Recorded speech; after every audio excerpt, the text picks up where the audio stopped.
So today on the sofa, we are joined by controversial, currently cancelled, but I'd say from my experience with him, he can be a gentleman sometimes. We are with Sneako. Sneako, Thanks for having me. how are you? I'm excited to be in deep Chian Reynolds. Yes, that sounds crazy, but obviously... On the sofa. All the names you picked so far are a little bit pornographic. Dude, it's crazy. On the sofa. I know, and of all the people that I could probably have these names with on a sofa, it's you. Unprotected. Yeah. So still working title on the name, but obviously today... Going raw with... Definitely not going raw with... It's a raw conversation. No, exactly. I mean, that's why I'm canceled, because I speak unfiltered, unprotected, raw. Raw. Bareback. That's how I... Yeah, see, we're not going there. This is a nice conversation of depth. Depth. Yeah, see, I'm just gonna shut up. There's going to be a lot of depth. Yeah, it's going to be deep. Good, that's what we want. We want to go deep. Very deep. We do want to go deep. So, Sneako, for those of you that don't know you, so we first met over a year and a half ago, and it was through a former show that I'd done, but obviously we reached out to you because you were known as like a red pill content creator in the manosphere space. But not only that, you stream online and you are very opinionated and you are controversial. Did you like the stream yesterday? Yes. You enjoyed it? I enjoyed the stream. Okay. Did you? Yeah, I did. It was fun. Yeah. It was laid back, easy going. So I didn't look at the chat that much. I actually don't think I looked at it once. Usually when you do streams like that, I look at it the whole time. I know like a lot of the regular people in there. Oh. But I was just, I knew that it was your first time streaming, so. Yeah, it can be overwhelming. I've streamed before, but not like on... With Taekwondo. Yeah, exactly. Oh, you know Ty? Yeah, I do. We streamed together 2 years ago. Oh, Ty, he's really cool. He's from Philly. He was like, that was back when I was living in New York. Oh, no, wait, don't give away everything just yet. So Okay. I want to start off this just to keep it really lighthearted. If you could describe yourself with 3 words, what 3 words are they and why? Best guy ever. Best guy ever. I'm the best. You're the best. Yes, those are 3 words. That is very confident that you are the best. Best person alive. Okay, what makes you the best person alive? I am... yeah. So now When you have to break it down. I like to stick to the 3 words. Okay. Yeah. What makes you the best guy ever? All the things I'm thinking of, I don't want to speak for myself. I just want the results to do the talking. Oh, okay. I think let people explain it. Yeah. Well, hopefully by the end of this conversation, They'll figure it out. I will hopefully agree with that statement and we'll see if it's true. You don't? Oh, my. No, you're okay. I'm okay. You're okay. Okay guy ever. Yeah. So, Sneako, please tell me a bit about yourself. Like, where are you from? I was born in New York, and I grew up in Connecticut, New Haven, Connecticut. I don't even know where that is. No, I've heard of it. Yeah. No, you haven't. But I have in the movies. What movie? It's like in American movies. American movie? Yeah, like Connecticut. Okay, that's where the Yale University is. You might know Yale. Yeah. It looks like London, all the architecture, so I'm used to this. I was born in New York, and I pretty much say I'm from New York is a lot cooler, and rather than saying I'm from New Haven, Connecticut. But yeah, that's where I'm from, and moved back to New York, went to college there, lived all over the city.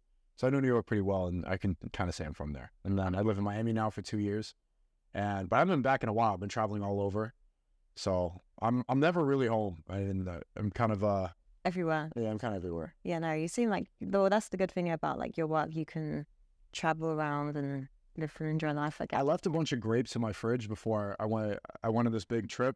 I've been home in about over a month now. Oh. And I know they're rotting. Yeah, they'll probably go to, is it like raisins? Is it? Right? I think they're going to just be moldy. I don't think they go to raisins. I think they're going to be spilling out of the fridge. There's some things that I should have taken care of before. Mail, people I text, all this stuff. But kind of all over the place. Oh, that's okay. So tell me a bit about like your upbringing and what is your background? So my mom is Filipino or Filipina. Her parents are fresh off the boat. They left after World War II when Japan occupied the Philippines. They moved to Connecticut, had my mom. And my dad is from Haiti. So he's half Hungarian-ish, like a European mutt. Maybe part Jewish, I'm not sure. Just a European mutt. And then my grandfather, I never met him. He met my my Haitian grandmother, and they had my dad. And he was born in Morocco, grew up in Haiti, then he moved to New York during college. I went to the same school as my dad. Oh, wow. Parents met in New York, and then here I am. So I'm Filipino, black, and white. A bit of everything. A bit of everything. And maybe Jewish, too. So for anyone saying I'm anti-Semitic, you know? Oh, that's very interesting. Shabbat shalom. Because to be fair, like we're definitely going to touch back on like your background because there's something that I want to touch on. So actually, whilst we're here, we might as well. Sure. So you just said about your background. So you've got quite a mix. And obviously you see like on the internet that you get cancelled. Like you do say quite outspoken, outlandish stuff. Yeah. Like I think I beat it. I think I beat they tried, and I'm more relevant than before I was canceled. Yeah. And I have more free speech than a lot of people. It's actually funny. There's this dude, I don't want to give him credit. This is Indian YouTuber. He's a gamer and he's overweight, stuff like this. And he's been constantly for 2 years trying to discredit me. One time I had a conversation with him and I'm like, why don't you, like, what do I say that you disagree with? And he didn't think of anything. He's Muslim too. So we should agree. But he's one of those like liberal Muslims. Anyway, he deleted his Twitter yesterday. And the reason was he was tired of seeing my tweets. He doesn't follow me. Every day I pop up. And it was a meme of like a black person's brain being fried with fried chicken. And that's what I saw. Yeah, I know. That got him so triggered that he deleted his Twitter. And so I won. You know, they try to, so the cancel people are the one running Twitter and running the social commentary narrative, like me, others in the space. And then the people that have mainstream access, they can't even handle it, so they cancel themselves. Yeah. He deleted his Twitter account. See, I would take any social media that would allow me. I'll go on it now because I'm very limited to where I can go. But these people that have access have to leave because they cannot handle the truth. Yeah. Well, this is the thing. So, like, I personally don't think, like, cancel culture is a thing as such. Obviously, we've seen certain other people be cancelled. But it's kind of like you can only be cancelled by the certain demographic of people that you're offending. But to touch on, like, the things that you've tweeted before and things that you said, like, how do you think that's okay? Yeah, of course I do. Like, why? So I just came back from the masjid today. It's Jummah, so every Friday we go to the mosque. Men are required. And I was at it was a Sierra Leone mosque, where these people, London is so diverse. I've been to Whitechapel before. There's all these Bengalis walking around. This one was a Sierra Leone. They look like straight out of Africa. I was praying side by side with all these black people. It was a black imam, just like, you need to keep your deen, like all like really, you need to represent Islam. Like he was preaching that way. And afterwards, the black people came up and they were all fans taking pictures and stuff. People with like some random like fat liberals will say like I'm racist, but where are the people that think I'm racist? No one actually believes I'm racist. Yeah, there's not one person who actually believes it. Even before I was speaking with the men that are here about the Carnival that's happening tomorrow in London. I was like, oh yeah, just monkeys twerking in the street. you can't say that. I just did. No, but you can't. I just did. That's what. Like, let's be realistic about. Okay, let me break down Carnival for a second. So they have to board up the stores because black people want to go and twerk half naked and throw bottles around, get drunk, and then hump each other in the streets. And then they get so drunk and so outlandish, and they start all this stuff that they start stealing from the stores. That's why the stores are having to get boarded up. They should not need to prepare for riots for a carnival. That makes no sense. So they're allowed, because it's Carnival, under the guise of the Caribbean culture, because they get dressed up in feathers like birds, to go and get drunk and hump each other in the streets where children are walking by. No, there's a family day. Like, there's a family day, yeah, but there's also a degenerate day. And if there's a family day, then we need to board up the stores. Regardless, like I can say that they're acting like monkeys, and even though that sounds racist, everyone knows what I'm talking about. Right, everyone's thinking, they're like, oh, even then I had 3 other conversations with Uber drivers, like, Carnival's coming up, and like, monkeys, and he starts laughing. I think he was black. But why? I say it? Yeah, why couldn't it come out so loosely? Because I'm tired of like censoring myself and saying, because everyone's thinking it, but nobody says it. Right? This stuff should not be allowed. The reason it's allowed is because all the white people in London are afraid to call it out because they don't want to get called racist. Everyone's thinking this is degenerate, it should not be allowed. We should have this in desert. If you want to go hump each other like with bird feathers on, do it in your home. But do you think like because you have got some color to you that you can get away with saying it? That's why. Is that why like you think that you can? I have freedom of speech that other people don't have. I can make fun of every single race. I can make fun of every religion. I can make fun of everybody. And I think just because you can doesn't mean that you should. Doesn't mean you should. Well, if it comes from a place of malicious intent, which it doesn't, and I think everybody knows it doesn't, then you're fine. But if you actually have hatred in your heart, which I don't, that's why I call my community love speech, because they try to say hate speech. No, I love everybody. I love everybody so much that I'm willing to make fun of everybody, because you have to seek truth to get to you have to find truth through funny. That's how you find the common ground. If you're able to like poke fun at each other and like point out the flaws, that's how you really realize that we're all not that different, really. Yeah, I agree that we're not all that different, but I think at the same time, like, because you aren't fully black. I can't even speak fully on this because I'm only mixed race. So I know that there's certain privileges when I speak on like color, racism, but I feel like you haven't had the black experience. I haven't had it, but I've seen it firsthand from social circles and other environments, and I feel like it's not really fair to kind of make jokes at an expense that you can't fully identify. Victimizality is more detrimental than anything racist. When people talk about the black experience, when they get profiled by a cop once in a while, like, oh, slow down, big deal. The victim mentality of, I have the black experience, that is going to hurt you more than any sort of racism that you can make up. But you've not had so you can't like... I could say I have a mixed experience. I could say I have an Asian experience. I could say I have an immigrant experience. I could say I have... But nothing is as worse as the black experience. Come on. It's not. There's nothing worse than being black? No. Is that what you said? No, but I'm saying the black experience as how people are treated racially. Today? It is bad. How are black people treated today? That's so terrible. Like, listen, I live in a predominantly white area. Yeah. And... You know why? Because it's safe. No. There's a reason why when you make money, if you want to go to a safe neighborhood, you have to go away from... No. But... Sorry, yeah, go ahead. No, but what I'm saying is, like, unless, like, do you have any actual black friends? Yeah, so many. Like, actual black friends. You've met them. Myron and Fresh, they came here. Like, most of my closest friends came here. Okay, so if you are out with them... I'm out with them all the time. And someone's being racist, has that not ever... I'm racist to them. Yeah, but that's what I'm saying. So your ignorance goes past that. Like, just because it's funny for you or whatever, like, it's a complete different conversation. So, like, if you've actually seen him being racially profiled, like, it's not nice. I've never seen it happen. Yes, I'm saying, so maybe because it's not been... It's so blown out of proportion. It's so... We were half black, right? Yeah. Okay, when was the last time you were racially profiled? Literally just the other day. What happened? In a place called Brentwood. Okay.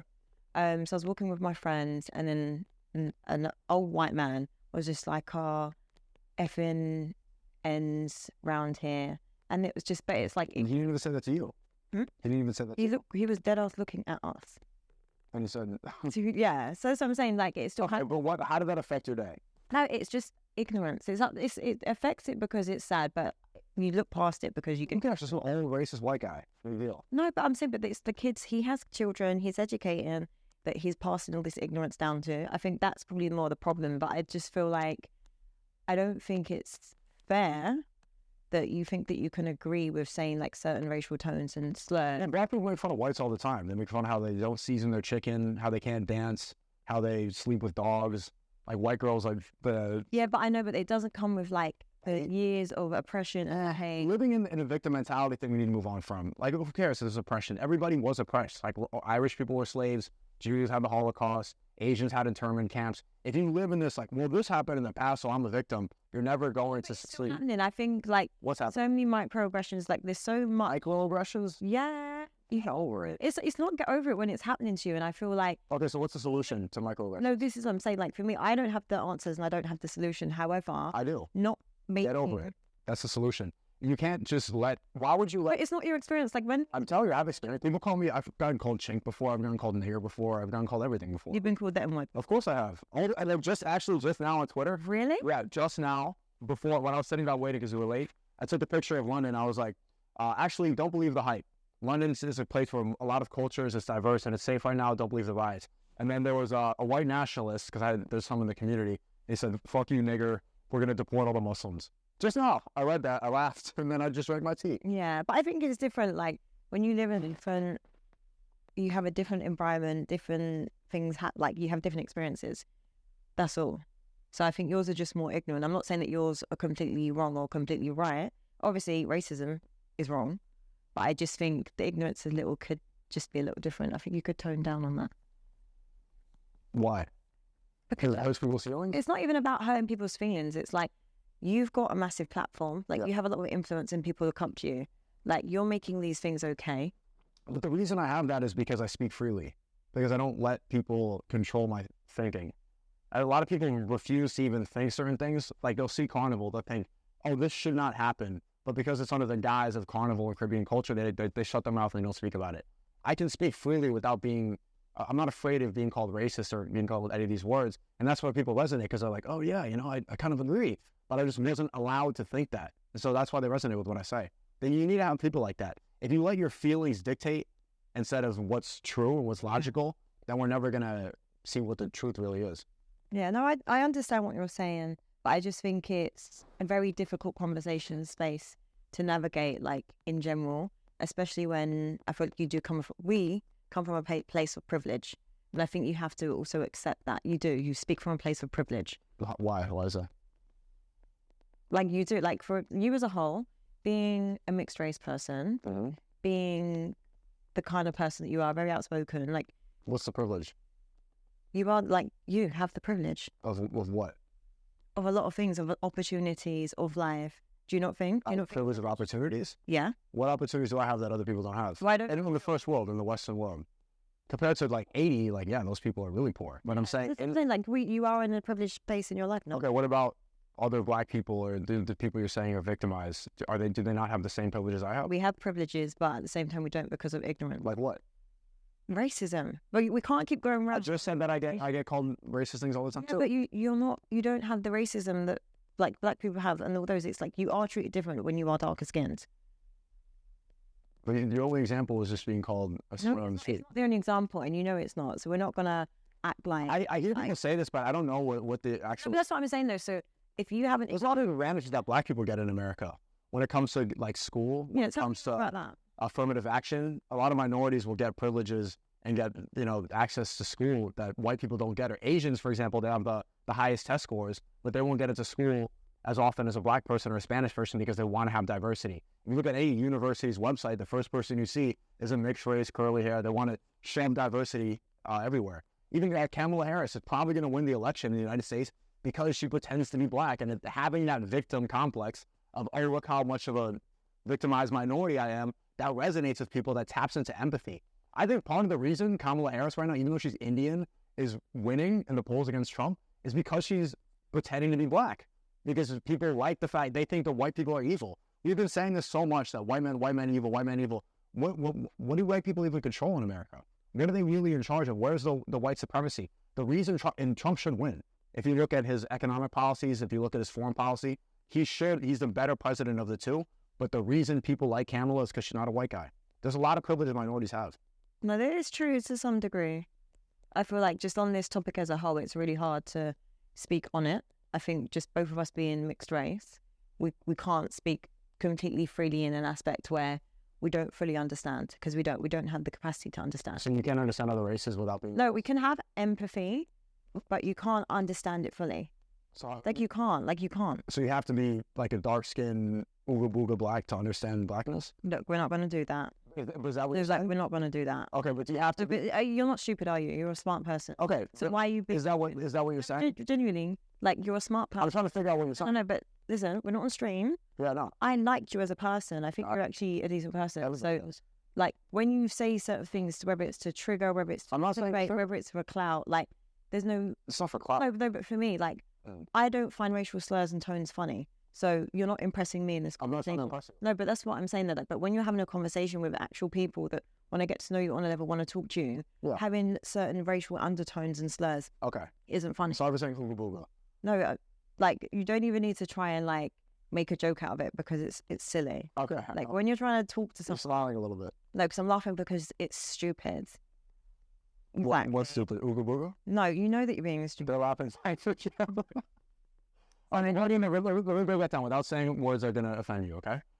Are you saying that you need to be that race to understand the race? No, I'm not saying that you need, like, because listen, my nan was a white woman that taught me a lot. Do you understand white people? Yes.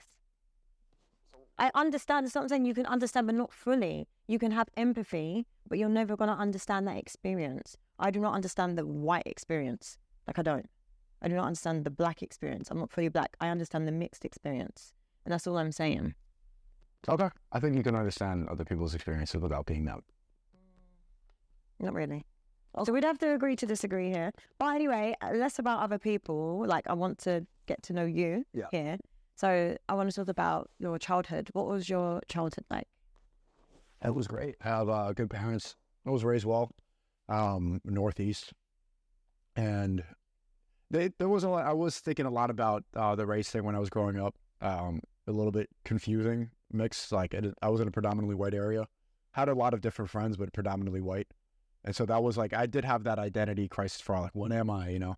And then I got over it, and now free. Yeah. I think maybe that's probably why you can sit comfortably with the racial undertones and jokes, being in a predominantly white area. It's like ingrained in you from that. Oh, no, they were all afraid of speaking about it. No, that's what I'm saying. That the aggressions and racial undertones, all that. And I come from a predominantly white area, so I completely understand. Like, I grew up with the, we don't like black people, we don't like this, but you're okay. We like you. You're one of the good ones. Like, yeah. So it's like I've grown up seeing that. So then, even for me, there was a point in my life where I'd always make jokes at my expense, and I look and I think, actually, I really love being a brown person. I'm not letting people make these little undertones or these jokes on microaggressions. Like, even with you, like, as much as that's how you talk and how you are, I'm just saying, like, for me personally, that's an uncomfortable thing for me. Right, but the white people that I grew up around were the white liberals that like voted for Obama because they wanted to not be called racist. Like the white liberals who believe in 30 genders, these people, you know, it's a different demographic of whites, like the Kennedy whites. And that's why I think I was a big Trump supporter in 2016 because of these people. They didn't have any freedom of speech at all. They weren't proud to be white. They had no sense of identity. They weren't nationalistic. They hated America. So that's why I delved into these topics a lot, because it didn't make sense. Like, why are you not proud of being who you are? Yeah. It wasn't the racist white people. No, it was the ashamed ones. I like racist people a lot better than the... No, you do not. Stop it. Do you prefer... I want to ask you, so what do you identify as? Like, what is your identity? I'm that nigga.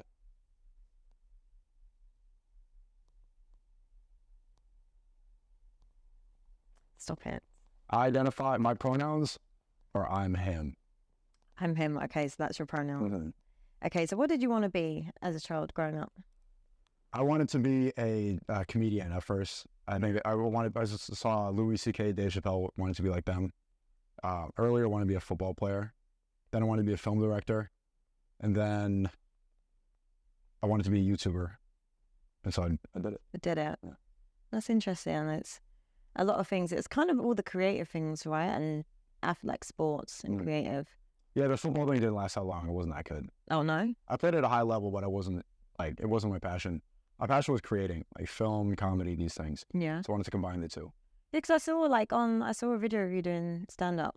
I think that was before, and that's when I wanted to reach out. So before you started doing this kind of like mansphere content, because I just look and I feel like you obviously have a platform. People do gravitate towards you, and you have got the ability to like walk in a room and have people listen to you.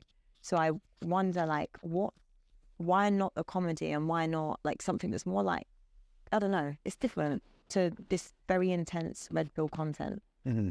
So why don't I do that? I mean, there's no money in it. I like doing it, but I get to exercise that need to do it through streaming. It's the same thing. When I'm speaking, it's just me and a camera and like an audience. It's the same exact thing. And make a lot more money.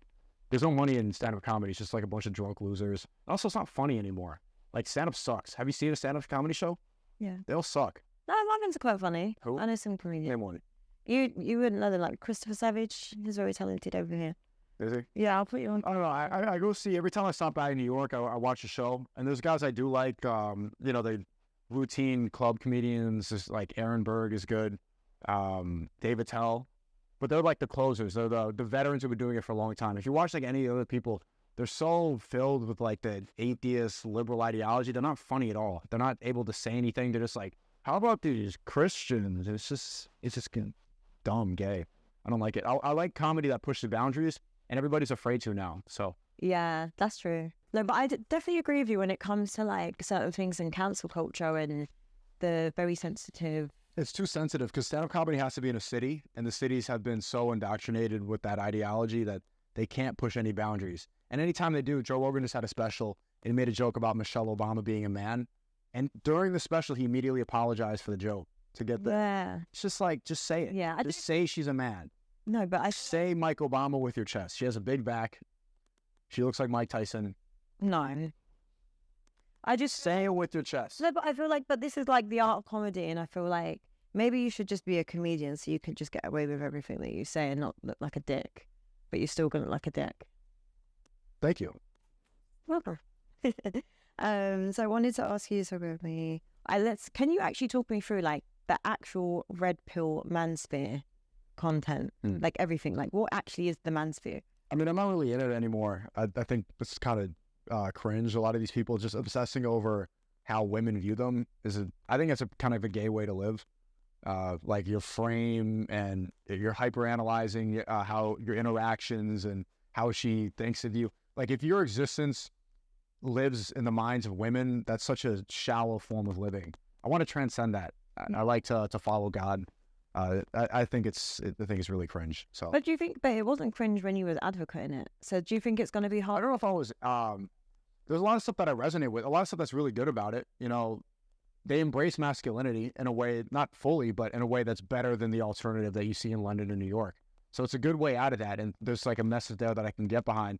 But when you look into their real philosophy, it's too centered around how women perceive you. It's a bit obsessive. And I feel like for me, obviously, I spent a good few years trying to understand it, trying to challenge it. And I think that's why it's very hard, though, for me to sit and like when I have conversations with any red pill manosphere content creators, it's kind of like you guys can have a strong following, like be so passionate about something, and it's like you literally just wake up one day and it's a new thing. Like it's like that's how I feel about you guys and religion. So, and don't get me wrong, so before I even sound ignorant or anything like that, I think it's absolutely amazing, it's absolutely beautiful that you, like yourself, like Andrew, have found Islam. I think it's nice that you guys are practicing that, and I think when anyone is Tristan just texted me, he said he's always praying. He's always praying for us. Yeah. It's good. Like they came a long way. That's what I mean. But it's kind of like I've got friends that are Muslim and they pray constantly. They really are good people, and I kind of feel what worries me when it seems like it's like a bandwagon thing sometimes. But I can't judge. I'm not here to sit and judge you because everyone's journey with God, their God, is a personal one to them. So like, tell me about your journey and your relationship into religion. Well, yeah, I can tell you that, but why do you think that it's a bandwagon? Personally, I think, if I'm being completely honest, the Muslim community are very supportive. They're very open. They're very accepting. And so I kind of feel like with you guys, especially with streamers, that it probably is a calculated move. And it's not coming from a place of judgment. I'm genuinely trying to understand, because it's like you guys were very strong on like this mansphere stuff, and it does go into the Islam tradition. Islam transcends that. It absolutely like does. manosphere is a surface level part of it, but when you're looking for true masculinity, it only comes from God. So that's where I see it. And also, people say this a lot, but like, who else is on the trend? You, Andrew, and all the people that follow you guys. But like you're saying, streamers, public people. Who else? I can't remember the names, but I saw it. There's no one. There is, but I can't remember the names. I'm not really big into the streaming. There's really not, because I'm in this world. There's not a lot of people, and if they are, then I'm glad that they. That's what I mean. Like, it's not even I can't even say it in a negative way, because it's nice that people are finding God. Like, people are finding faith. Like, people need it. Like, if people aren't as fortunate to grow into a religiously born household and they're finding it later on in life, then good for them. But how did you get onto your journey with God? I was always interested in Malcolm X. Actually, when he goes back, you asked me about childhood and stuff. I really, really resonated with Malcolm X. And he was a black leader in the 60s and the civil rights era. And I always loved the way he conducted himself. He had these like the 50s glasses. He had a suit. He was always like here. He was very authoritative. He spoke well. He didn't speak like ooga booga. Like he was a black guy, but the way he conducted himself and everything, the way he turned his life around was really inspiring, because he grew up as a street pimp. He was in the streets. His dad was killed by the Ku Klux Klan. He was in and out of gangs. He was acting like a typical monkey. And then he went to jail. He found the Nation of Islam, and then he changed his whole life around. And then he memorized the dictionary, and he was reading, and he was speaking all around. And then he was leading people out of a degenerate lifestyle and giving them a good path. I think that's why they assassinated him. When he really found true Islam was in Mecca. I've been twice. I went during Ramadan. I went last November for Umrah. That's part of the pilgrimage that we take as Muslims. And there he realized that the Nation of Islam was a cult, that they were following this false prophet Elijah Muhammad. But Islam, we're told to only follow God, to only worship God and God alone. The biggest sin is Islam is associating partners with God. So worshiping anybody else, like any man or anything, the celebrities, all this stuff. The only the only being we worship is God and God alone. And he finally realized that. And then he let go of a lot of his hateful beliefs. I don't know if he was hateful, but he did have a violent rhetoric. He's like, he was very militant. He was a black nationalist, like black power, all this stuff. We should segregate. But in Mecca, when he saw everybody worshiping God, he realized that there was nothing that separates us. Our skin color doesn't separate us. We're all God's creation. And we realized that he could eat next to a white man and he couldn't have judgment. Before then, he would not even like share food with a white guy. And then he met a white guy in Mecca and he wrote a letter back to the black nationalists in New York. And he's like, this guy got me a hotel room on the house. You know, we shared a meal together. I prayed next to him. And these are all my Muslim brothers are my brothers in Islam. And that's where he changed his whole philosophy. And he wasn't afraid to admit that he was wrong. He was so militant about the Nation of Islam for a long time and Elijah Muhammad. And when he finally realized that, you know, that he can grow, he admitted it, and he led a lot of people with that too. I think a lot of people are afraid to change because they don't want to admit that they were wrong. I think it's ego with a lot. Ego gets in the way of a lot of people. A lot of people resonate with Islam, but they don't, you know, like they come from a Christian community, they come from this community, they're going to be judged or whatever. They're going to be, you know, their past sins or whatever. But when you become a Muslim, all your sins are forgiven. And that's the thing that a lot of people don't realize. You're never going to be perfect, and there's no expectation to be perfect. But I love the growth and transformation of him and his willingness to change and become the best person he can be. And when he got to that point, that's when they assassinated him. So I think he's the perfect example of a black leader and of a black person. And not even that, just like a good role model that we could follow as an American. I love this book. I highly recommend everybody read it. It's called The Autobiography of Malcolm X. If you're too bored to read a book, we could watch the movie. Spike Lee made it, even though he's a communist. He made a good movie about him. I highly recommend you see that. Yeah. So I always resonated. Sorry to interrupt. Yeah. I always resonated with Islam because of that book. My dad gave it to me when I was about 11 or 12. Okay. And I first read it because, like, you can see the front. He looks really angry. He's like this. And it's kind of scary. And then you read it, and then you understand America a lot better. You understand the racial dynamics. You understand religion, God. It really tells you history, politics, religion, all in one. And then actually, there was a phase where you could even see tweets. I posted when I was like 14, 15, because I've had the same Twitter account for a long time. I'm like, I kind of want to convert to Islam. I got some hate, I got some pushback, and so I didn't follow through. But I always resonated with it. And then time passed, and I went atheist, and I grew up Catholic, but I never really resonated with Catholicism. And I went atheist, and I hit a point when I was on YouTube, when I was making videos. I'd even upload this video. I'm sitting in my car. I'm like, what is the point of everything? Like, nothing matters. Why am I here? Like, what am I doing? I'm making videos. Why? I'm trying to entertain. Why? What's the overall? I wasn't serving a greater purpose. Yeah. I was just here existing. And then I found Islam, and I realized that the greater purpose is to make it to the afterlife. Everything in this life is a test. Everything that happens here, we're supposed to do good things in order to be judged on Judgment Day, and then ultimately make it to paradise. Yeah. So the reason you're doing good things. I do. Yeah. Yeah. I know I am. What good things are you doing? I bring a lot of people to Islam. I mean, I don't like to talk about stuff. I mean, I have okay. One of the things I'm most proud of is during the month of Ramadan, we raised $100,000 for Gaza, me and my community, and we could see the kids like eating. That was like something recently, but yeah, the stuff like that I don't like to talk about too much. But even in a good deed can be as simple as smiling. Like even that's a good deed, or being polite, being respectful. Yeah. All that, just adding good things to the world and making other people happier. That's part of the good deeds that we're going to be measured upon on Judgment Day. Yeah, I think that's much better. Like, for me, if you were advocating that more, and I know that a lot of people are saying you're probably one of those people that said, like, when you do charity, it's from the heart and it's not a place of, like, look at me.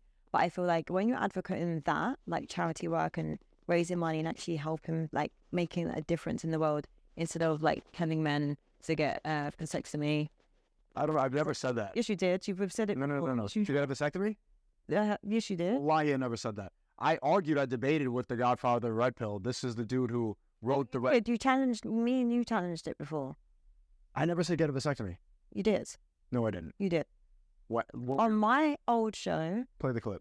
I will go get. There's no chance I said that. Can you go back on an? There was no chance I said that. Chian Sneako grilling. There's no chance I said that. You can look in the transcript, you'll find it. No, there was, because I remember, and I feel like I obviously haven't seen much of your content because you've been taking. No, I never said that. So I had a famous debate with the Grand Wizard of the Red No, Pill. but we had, before you went on there, we had a previous episode. We done a show together, and that's when I challenged it, and we spoke about it, and that's about getting a vasectomy. And we were speaking about life and kids, and then that's when we was talking about legacy and life. But anyway, I'll get the clip just to show you. But you sound really certain, but I'm very, very certain, very, very certain. But this was when you was very into the red pill stuff. So I'm just trying to say to you, like, seeing your growth, like you did advocate that, and you was just saying, No way, I did not. you did. You was. Wait. We need to stay on this if we can find it. There's no chance I said this. I had a famous debate where I was completely against. Yeah, that was after. Like, and then that's when I told you. I showed you on the stream yesterday what my friend had said. But Your friend said that, but then I never advocated for that. You did. Okay, well, you in the red pill community. Don't box me that. I'm very anti that. It's basically a transgender surgery. You should never do that. I've never advocated for that. We need to play. Let's see. It was not finding the clip. We're trying to look for it. Yes. First to look for it. Yeah, we'll find it. Like, we will. Okay. Okay, but basically what I never said that. But going back to the red, when you were heavy into the manosphere stuff, I feel like when you've got this platform and you're doing such great... Yeah, I was known for destroying that whole ideology. I had a debate and he got really upset. He started calling me names, all this stuff. Because he was saying to be a high-value man, you need to get a vasectomy. And I'm like, what are you talking about? Being a high-value man, first off, is like a slavery term. Like you're standing at an auction table, oh, $10,000, $20,000. Valued by who? Like, what does this even mean? Because you have chains? Because you have a high body count? Like, what does that even mean? It's stupid.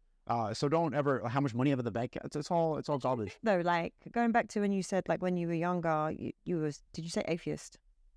Well, I grew up Catholic and then I was a disbeliever for a while, yeah. So do you think, like, you, for a very long time, I know you did just say into before you found religion, that you were lost?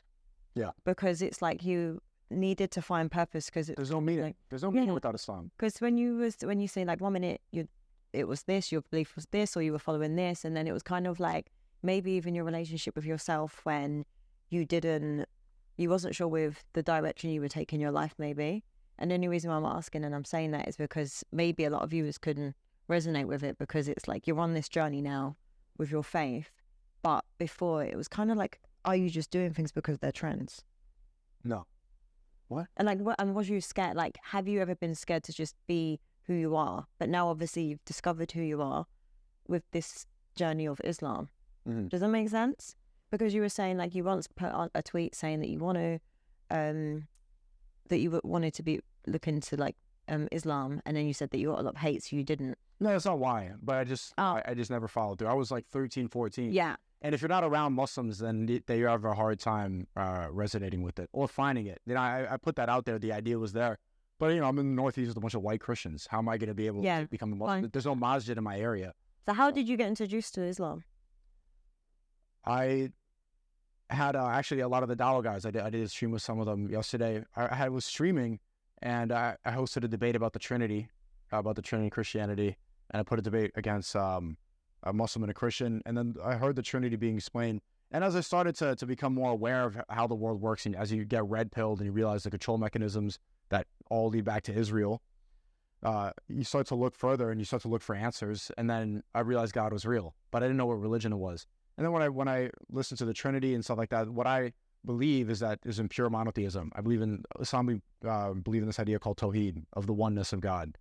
We don't, and the biggest sin is shirk. That's why Islam exists, because you don't associate any partners with God. It's God and God alone. Other religions, they believe Jesus is like Holy Spirit, man, this stuff. Like Hindus believe in 33 million gods, Vishnu. Buddhists believe in reincarnate. They believe the universe is God. Islam is just, there's one creator and that's it. And that is what makes sense to me. Yeah. That's the only thing that logically, I feel was a logical explanation. Yeah. And I think... Did you find the vasectomy clip?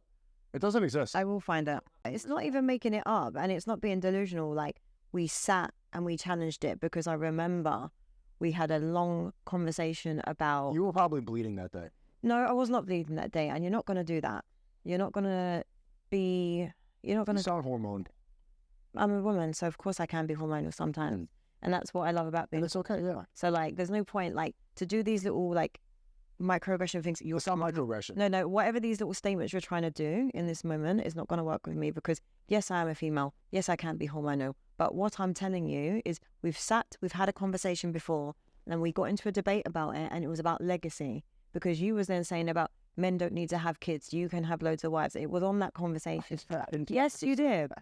You did. I wish you did. And then I've said to you, there is nothing more better for you as a man to like leave your legacy with your seed, and you pass on and you have kids. I remember it so clearly. And I disagreed with you? You didn't disagree. You didn't disagree, but you listened.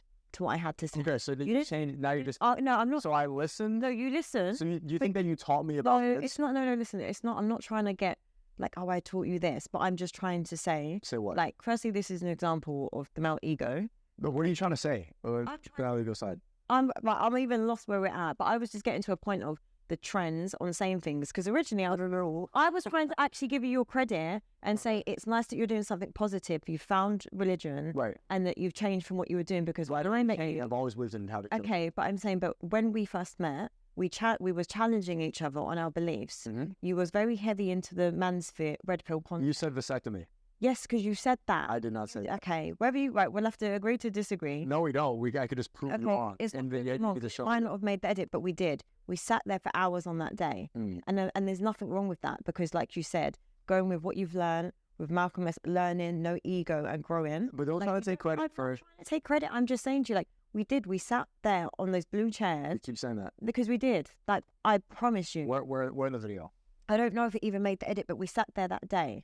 Like, look at me. We did. I'm looking. I'm not lying. Are you? Like, we sat there that day and was talking about, and I remember saying to you, we did. You were so strong, saying you're going to be working. You're just going to have multiple wives. And I said, but why would you want to be away from your kid? Away from your kid. And that's, we had the deep conversation. And we were talking about. You don't remember? No. I was saying. Now I remember. I was saying that I don't need to be there every day.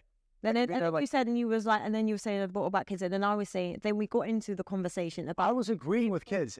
So take away the vasectomy thing, because I remember the conversation. Yes, you do. So we did have that kind of conversation. We talked about children.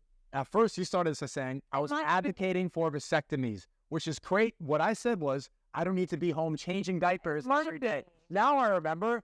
You always said that you want to change the diapers with me. I'm saying I don't need to be there for the diaper changing. And then, maybe, Nothing with vasectomy. Are you sure? I won. You did. This is what I'm saying. Men are No. It's not men are better. This is the problem. 0-3. No, we're not doing that. And this is the problem. And I feel like you was coming such a long way, and I was about to give you all your credit and say, I really love. Total male victory. It is not a male victory. And what is it with men? Like, you have to dominate, that you want to win. What is that about? This isn't about winning right now. We're having a conversation. Well, you lost. Why are you trying to win? Because you said that. No. No, but no, it's not. I will admit if I'm wrong. So I might have got that bit wrong, but I definitely know. Okay. No. Good. I know there was a point in the conversation where you said about it. Said what? 100%. About vasectomies? Yeah. Okay, you're not gonna. Okay, we're going to agree to disagree, but now this brings me to my next point. And you're just wrong, Chian. Okay, I'm sorry, but I'm not going to say that. But this. How can I advocate for vasectomies if I'm talking about having children with multiple wives? No, but I'm saying, but before that conversation, I was explaining to you the conversation, the way that it was going. Right. And it was. It was going towards vasectomies. Yeah, I'm going about the last conversation we had. Yeah. And it was about vasectomies, and then after that, it was then about not having kids. Then we was talking about life. Right. And then that's when that discussion happened. So I was now trying to say, I was actually trying to give you credit, but it's frustrating because even in this moment, we've got into this debate about it that didn't need to happen. I was literally... Because you were wrong. It's not, no, but now it's not even about being right or wrong. And this is the problem. Yes, it is a problem. Like, sometimes just sit and have a conversation. And not argue, not debate. Who's arguing? No, I'm saying we're not having a debate. You literally just made us stop filming to go look at so you can win. Why did you stop filming? No, but you know what I mean, like off the camera to look for stuff. Because you know, it's not about being wrong.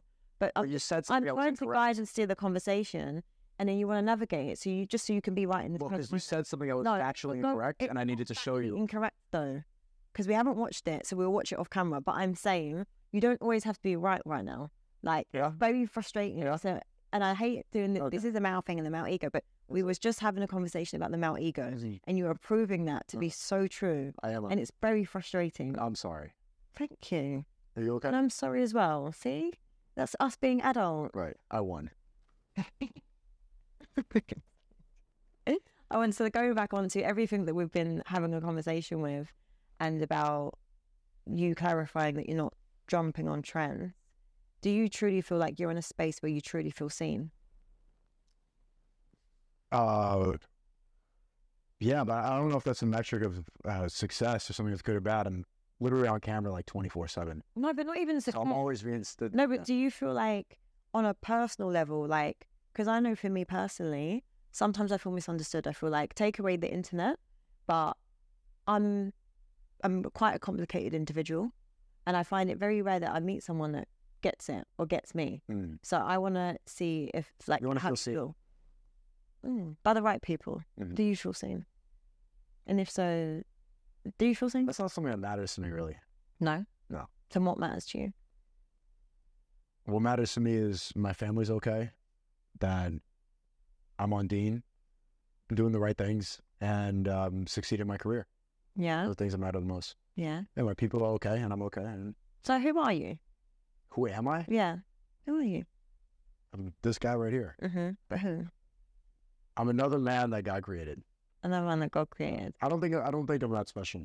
You don't think you're that special? No, I don't think that's worth like delving into those topics. Like, do I feel seen? Do I feel understood? Who am I?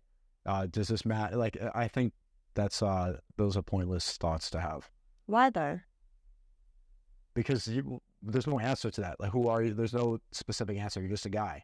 No, but that's like, You're a girl. I'm a guy. but like that's what I mean. But does it not make you want to lead more into purpose? Like, because I know for me personally, when I'm sat in conversations, it's like, who am I? Why am I here? And what do I want to do with my life? Like, do I really feel like I'm advocating that with my life? And that's why even having these kind of conversations with you and having you on this like show, I'm trying to understand. I would like to understand you, and that's why. Huh? What do you want to know? No, that's why I'm asking you questions. I'm trying to get to know Who are you? I'm understanding who you are. So that's a therapist question. It's not. It's a very It's couch. not. It's a very. Maybe to you, but It's a very going deep with Cheyenne question. exactly it is, because that's what we're trying to do. Mm-hmm.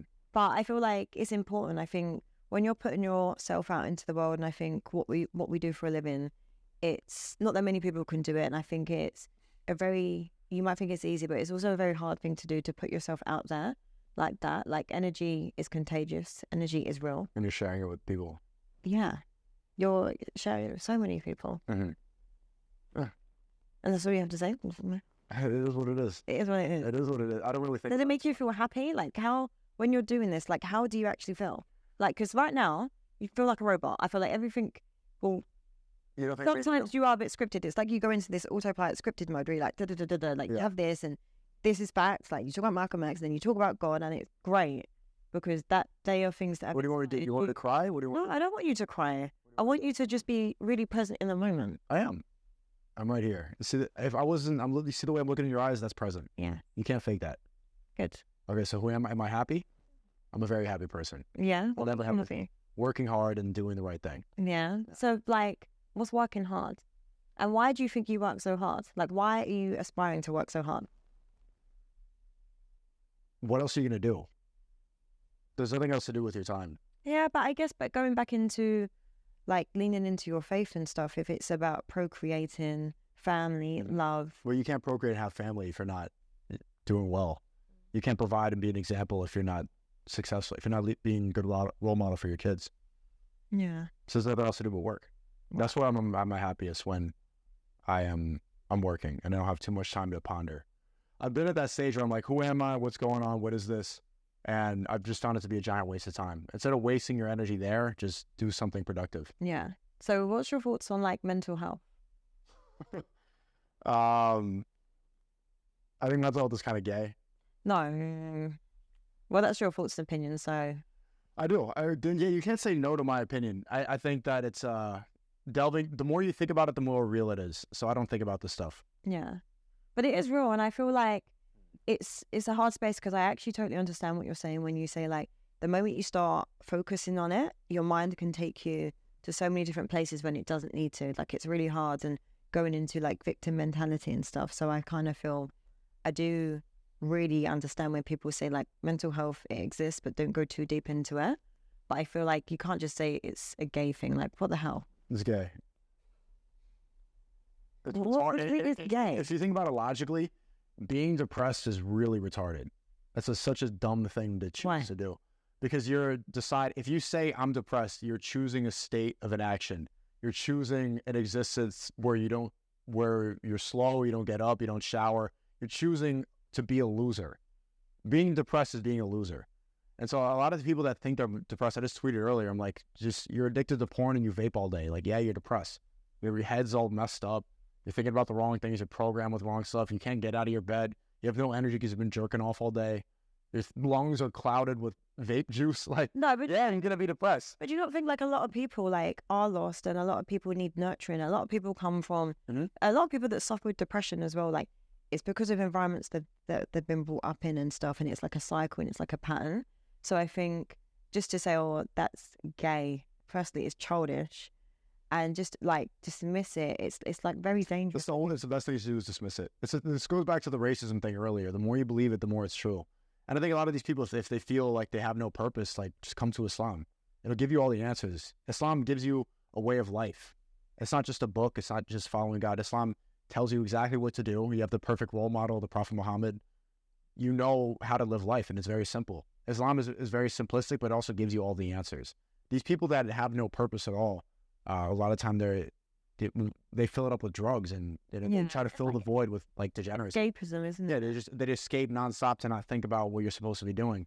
Islam gives you purpose. So yeah, I think that's why a lot of people just need purpose. So I feel maybe for you, like you're probably not going to take the suggestion because it's coming from me, but I think you where you're at and where you're going with your life, and you are leaning into purpose stuff, and your relationship with your faith, it's kind of like it would be a lot more powerful to, instead of you just like dismissing, oh, depression is gay, mental health is gay. Like if you just said, you know, depression, I've had that, and come on a journey with faith with me, I think is a lot more powerful. I feel like you're very smart with interacting and saying through the buzz. Yeah, I understand where you're coming from, but respectfully, like you can't tell me how to do my I'm job. not telling you what to do, but I'm saying like I'm good at what I do. And there's a reason that I'm successful past it. I've been banned on everything. I'm banned on Instagram, YouTube, everything, TikTok, and I'm still here. I'm still like, people still want to interview me because I know what I'm doing. The way that I talk and speaking freely is provocative. It gets people thinking because everybody else is so filtered. So if someone says straight up, mental health is gay, everyone knows exactly what I mean. And then I can't sugarcoat it. Well, actually, mental health is something that we need to fall asleep. People's attention spans are messed up. Yeah. They need to say something. Like monkeys in the street, whoa. And then you get them thinking, and then you explain. But it needs to start with the shock factor. I'm sorry. Like maybe it's not perfect and it hurts people's feelings, but it is what it is, man. You black people are going to be running around like monkeys. and then you need King and twerking and this stuff. And then we explain it further. Okay, they're using Caribbean culture as an excuse to act like degenerates, and everybody else is afraid to call it out because they don't want to be called racist. It's time to just say something more real. But people do not listen to you if you're not speaking in a way that's concise and that's easily understood. I don't know. I think it's like, I agree with some of what you're saying to like the shock factor to get people to listen. Like we know content. People can't disagree. This happened yesterday, but I was doing a stream with a bunch of Muslim scholars and sheikhs, and there was a black guy, friends of Muhammad Ajab, and he was there. And he said, I want to ask you a tacky question. I knew exactly what he was going to say immediately. I knew he was going to, because I tweeted a picture of a black guy's brain being with fried chicken and two Jews like cooking the fried chicken, and the fried chicken. I knew he was going to ask me about that, and he's like, "I want to ask you about that tweet." I'm like, "What? What's wrong with it?" What it's really showing is that Zionists use black culture to go and program people to do degenerate things, because when we're divided, we're easy to conquer. If we believe in rap culture, when you shoot each other, gang, popping Percocet and twerking, baby mama, this stuff. If we believe in this, we believe that's cool to smoke weed and kill each other. Then other people are going to profit forever. Yeah. They're going to be at the top when we're all divided. I tweeted a picture of that. But what did you write? Nigger culture. Exactly. But it's true. That is the culture. What nigger culture should be is Malcolm X. But like I've literally told you earlier, when you stopped saying racial slurs, I told you it makes me uncomfortable, and you still keep saying it. I want to say it so bad now. No. This is what I'm saying. Like I'm trying to articulate myself because I'm trying to respect you. And now you're being disrespectful. And now you just suck the energy out of the room. No. I was talking too. No, what you were saying, no, because listen, what I'm trying to say to you is like everything is very calculated. It's smart with what you're doing. I understand. Listen, I've done things where I've put things out knowing it's going to get a certain reaction, but it's at the expense of who? No one. You don't think saying the N-word and everything is the expense, or to make a few people laugh? It's just a word. There's nothing against in Islam. Like, it's not haram to use words that have no, like, it's not even a curse word. It's just it's a word that's been, you hear it every single day. I was in the car earlier, I heard it like 50 times in an Amigo song. Yeah. And now I say it about culture, people cry. I think it's the way that you say it sometimes. How do I say it? well, it was written, so I can't interpret. So who cares? Well, obviously, listen, if the people of color are the people questioning you about it, they're the people that okay, and what's I'm sorry, but you don't have anyone else that is white or light skinned to question you about it. But they're not bothered by it. Like you said, it was a dark skinned man that questioned you about it. Yeah, just yesterday. And he said I was right. About it. No, but he said I was right. But the people are questioning with your tone and the way you're putting things out. It's offensive, no? No. Okay. Are you offended? I think it is offensive. Well, are you offended? I'm not offended. You're fine. No, but I think it is. I think it's very ignorant. Are you offended? Well, I'll say yes, I am. Are you okay? I am okay. Do you want to go to therapy? Do you want to go therapy? No, I don't. Why not? Do you want some medicine? What's your thoughts on therapy? I just said it earlier. I don't want to repeat. I said mental health is gay, so the therapy. Some people need it. I think it's a giant waste of time. Could be for your time, but I think anyone that is listening to this, I'm an advocate for therapy. I know you are. Definitely. Yeah. I know people that believe in therapy are always going to, feelings. It's better to, I think it's better to give your feelings to Allah.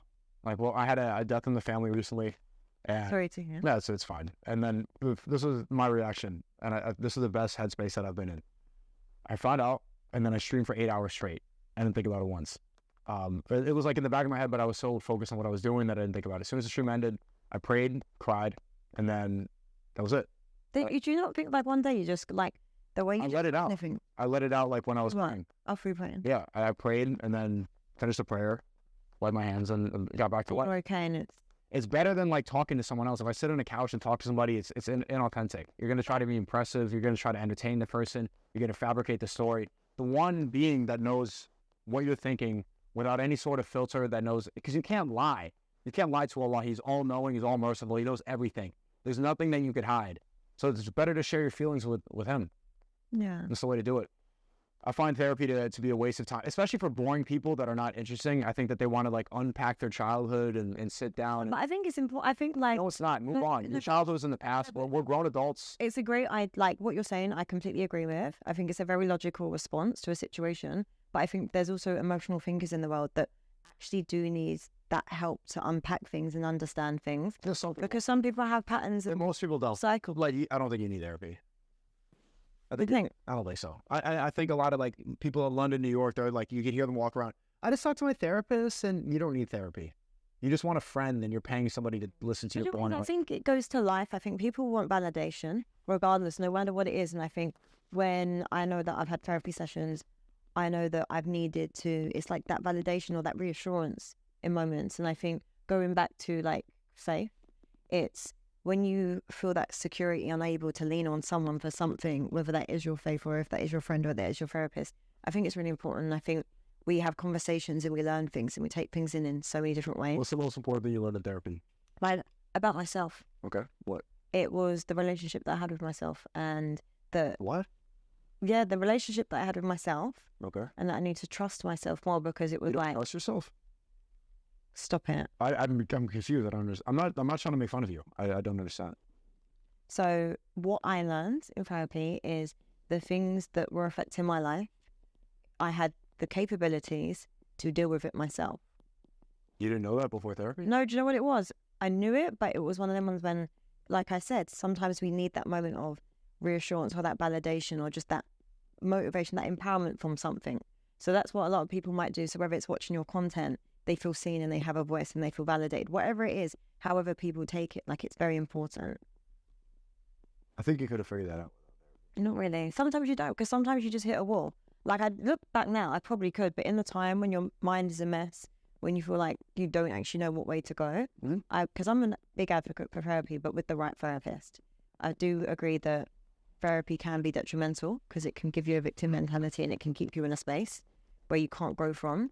But I do think for the people that are emotional thinkers, it is good to dissect through therapy. Yeah. Sure. Maybe for really traumatized people, for majority of people, absolutely not. Yeah. I was going to say, so what do you actually want to do with your life? Exactly what I'm doing now. Yeah? Yeah. Are we doing it in 5 years' time, 10 years' time? I don't think in terms of 5-year, 10-year plan, I don't. I know what I want to do in the future. I know I want to have kids. I know I want to, keep making movies. I'm releasing a documentary today. Like, that's the type of stuff that I'm really passionate about. It's called Letter from Bosnia, and that's just what I want to keep on, creating, inspiring others, and making art. Making more money, providing for my family, all the good stuff. Yeah. I'm doing exactly what I want to do in 10 years. Like, I can't see why you shouldn't get anything. Yeah. And how do you think moving forward, like, if you keep getting cancelled, like, how are you gonna keep coming back? I'm bigger than the social media platforms now. There's not one other YouTuber in existence, somebody who became popular through YouTube, that got banned and became more famous afterwards. There's nobody. Yeah. It does not exist. Especially solo, what I do, I'm the only one. And I take pride in that. And I know that even if they try to take away whatever problems I have, they're going to come back. Because everybody else is so censored. They've been in need a real ass nigga to really talk that shit, or someone's going to have to talk that shit. And I'm that real nigga to do it. Like, I'm that nigga to do it. And so regardless of what they do, I'll make a website. If I have to stand in a crate in a park, they're going to come. I'm always going to be able to connect to them. Yeah. Do you think, are you ever worried that anything from the past might affect your future? Of course. I don't worry.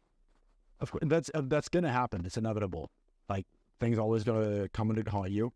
But there's no point in worrying. Why? I don't want to let anything drag me down. Yeah. Have you ever been in love? Yeah. And you still in love? No. Have you been heartbroken? Yeah. How did you deal with heartbreak? Racism. What? I just started making racist jokes. Oh my God. Just laugh it off. Why race? And then I went to the gym, and then I worked hard. Just got over it eventually. Just deal with it. Just deal with it. That really is the only solution. Is just Just get over work it. through it, right? Just get over it. Get over it. Mm-hmm. So, are you open to love? Of course.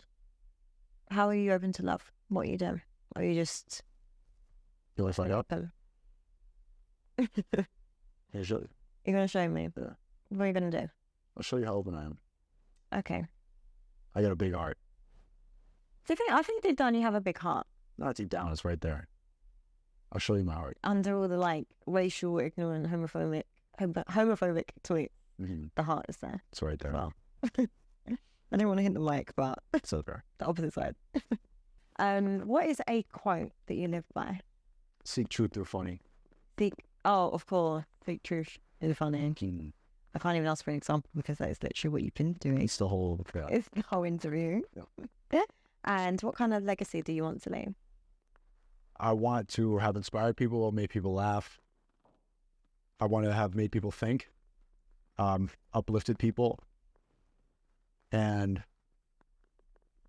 been that nigga. Okay, on that note, Sneako, thank you. Yeah. For your Stay around me. This is fun. No, it was fun. It's been nice getting to know you on a little deeper level. Yeah, thank you. Well, that was a very interesting conversation, very insightful. I feel like my personal opinion on Sneako is he's very controversial and he says things to get a reaction. I think it's a typical content creator reaction, to be honest with you, putting things online. However, I'm very grateful for Sneako's time. I think it's very important that we take time to really try to understand people, get a bit of understanding with who they are, their background, just to before we make judgments. So yeah, Sneako, thank you very much for joining me on the sofa today. Let me know what you guys thought of the conversation, and please like, subscribe and comment, and let me know in the comment section who you would like to see on the next episode. This is Chian Reynolds and I've been your host today.